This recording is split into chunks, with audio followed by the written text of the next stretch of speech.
What's up, YouTube? It's your boy, Young Phillip, and I'm back with another video for y'all today. And before we get started with today's video, I would like for y'all to click the like button down below, give it a thumbs up, make sure y'all click that subscribe button, but make sure y'all click the bell so y'all can be notified and don't miss any of my videos.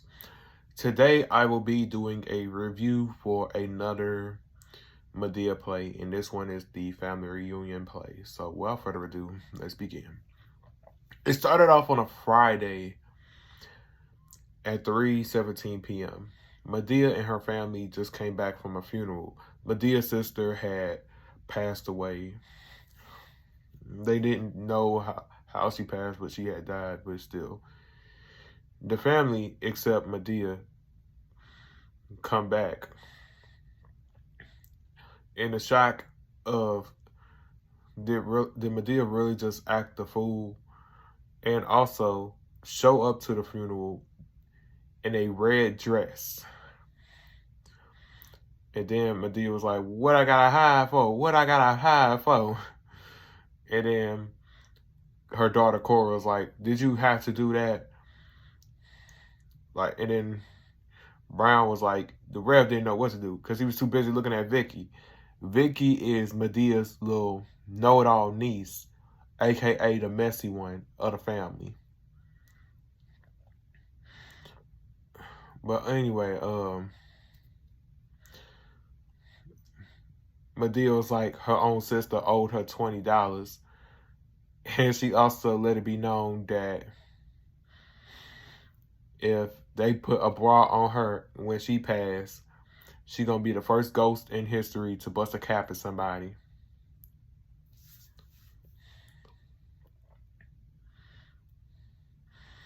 And then, anyway, Brown leaves.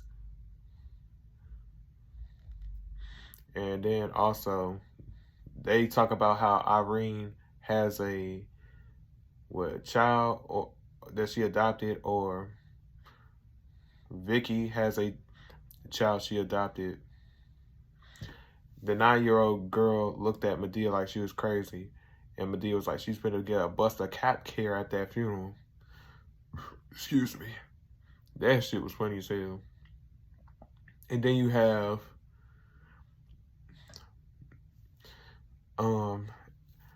Cora's daughter. Her name is Tina.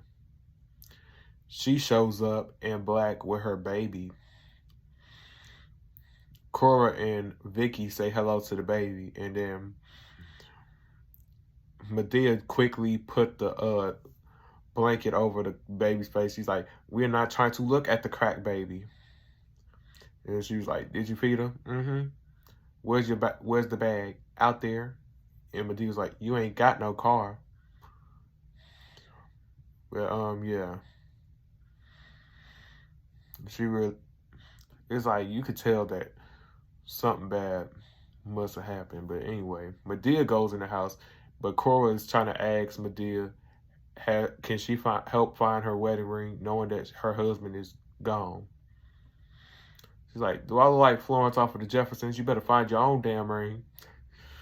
Then Vicky started trying to ask Tina questions and all this other stuff. And then she wanted to try to get all personal when it comes to Tina marrying a dude who was using her for God knows what. And then both Tina and Cora was like, they had the look on their face like, Vicky, shut up. Like, why are you going into details about this, man? It's like, no. And then literally, Madea comes out on the balcony of on like the second floor of the house. She like, Vicky. And she said her name one more time. She's like, oh my God, get in the house. You just messy as hell. Tina's sister, who's Lisa, her name is Lisa. She's finna get married to a guy that owns an internet company. And then you have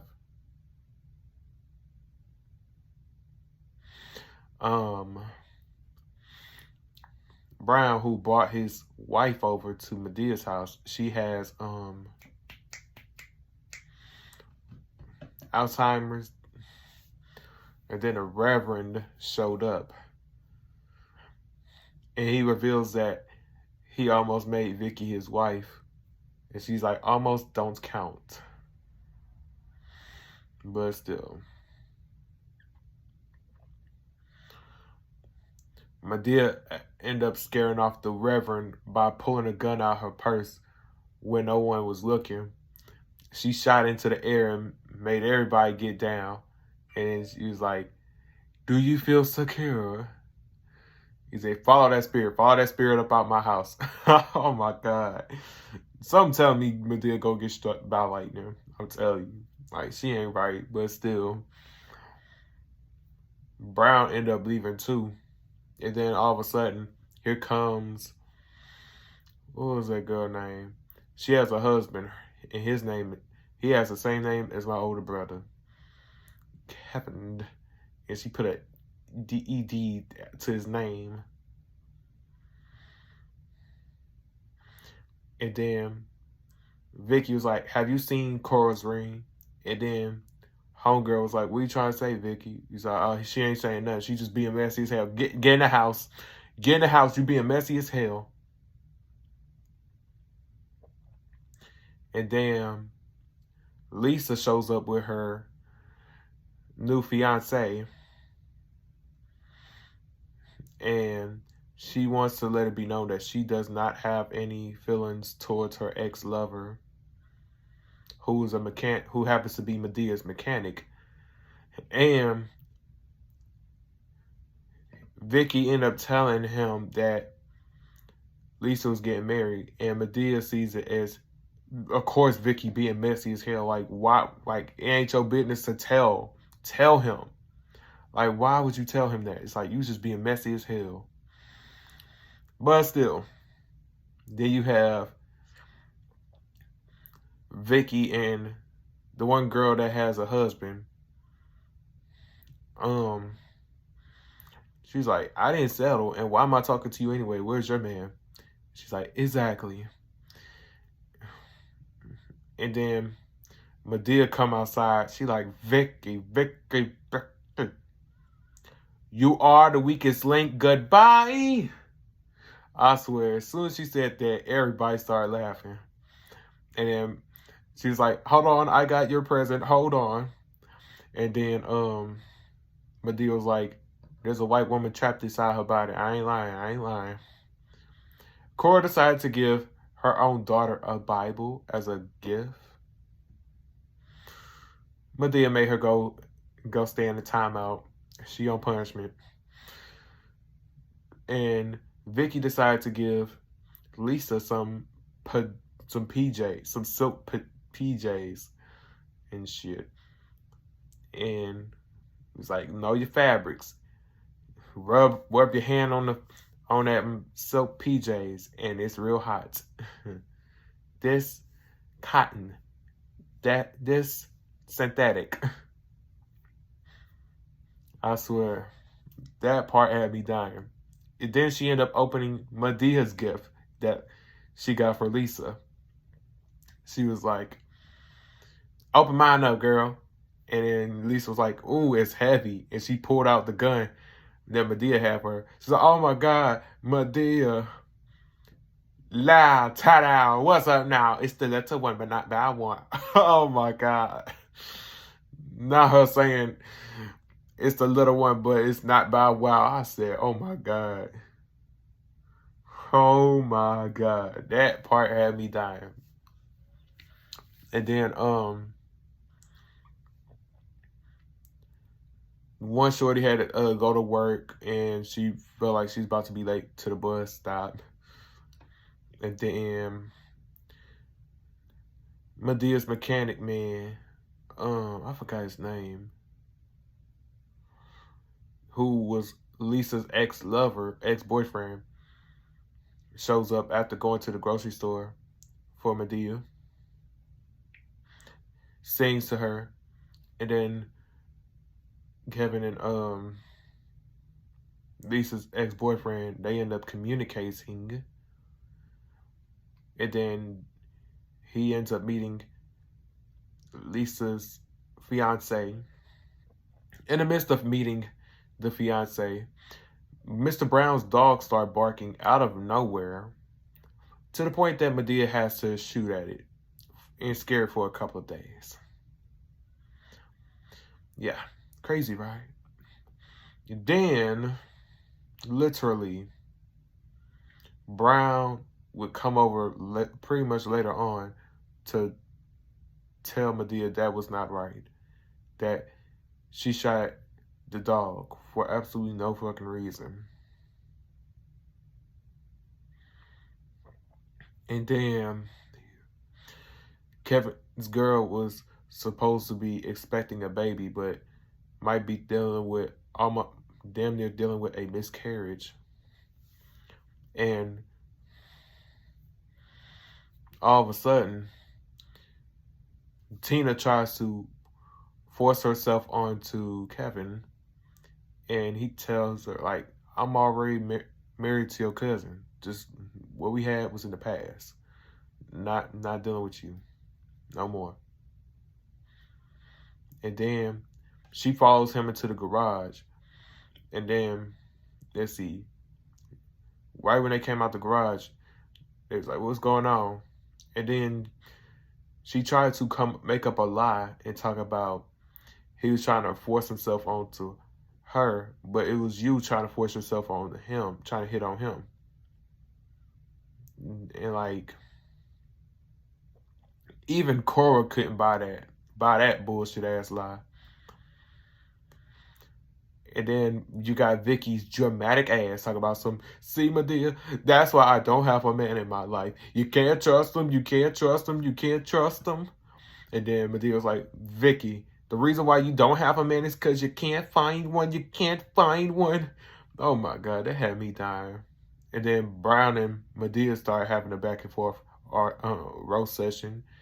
And then Lisa and her fiance end up having an argument about the situation between Kevin's wife, damn near having a miscarriage. And he was like, no, you don't understand. And he hit her. I was like, wow. She better hurry up and get out of that relationship before he tries to Ike Turner her some more. And then, let's see, Reverend come by, sing to Vicky. And then in another act, the other half of that play, you have, let's see, Madea and Cora, they just talking. And Cora's trying to figure out, like, where all the money in her purse went. And it's like, it shouldn't take a rocket science to put two and two together that your so-called precious daughter that stole money out of the purse just to buy some crack. Like, seriously, who the hell would do that? Then Lisa came by, and then the homegirl that we thought was gonna have a miscarriage was perfectly fine. And then Tina comes by on some bullshit, like talking about something, I'm not feeling well. Like, what you mean not feeling well? You must be high. And then she was like, then Tina talking about something, you just want to marry the dude because he got some money. It's better off to marry someone that's not in jail. And then she tried to take Cora's purse, her mama purse, and try to get some money. And then she went off on Madea saying she looked like a king-size bag of Skittles. That's where she completely fucked up at, which causes Madea to go get her gun and go and start shooting at her. And after everything had calmed down, we just get to the funeral day. I'm trying not to make this too long. Madea ends up finding out that Lisa was hit by her fiance and threatened her fiance. Now let's move forward to the wedding day. Lisa's ex-lover shows up, and the guy that she was going to get married to was like, you're going to have to choose between me or this little man. And she chose to get married to the Medea's mechanic, aka her ex-lover. And boy, oh boy, he was like, you know what? That's cool. The both of y'all deserve each other anyway. I couldn't stand your family to begin with. And especially that big bird referring to Madea. Madea snatched the wig off and chased him off screen and possibly beat the hell out of him. So AJ and Lisa, they got married. That was his name, AJ. But anyway, that's the end of the play. For those of y'all that never seen Madea Family Reunion play, please check it out when you can. Either on video, DVD. When I mean video, VHS, of course. If they have it on Amazon Prime, check it out on there too. But anyway, I'd like to say thank y'all for tuning into this video. Make sure y'all leave a like down below. Leave a comment down below. Quote your favorite part of the Madea Family Reunion play. Not movie, the play version. And don't forget to click that subscribe button, but make sure y'all click that bell so y'all can be notified and don't miss any of my videos. Don't forget to add me on my social media at YoungPhilip_00. That's my Instagram, my Snapchat at Ryan36105. And don't forget to add me on my TikTok at YoungPhilip00. With that being said, I'm out.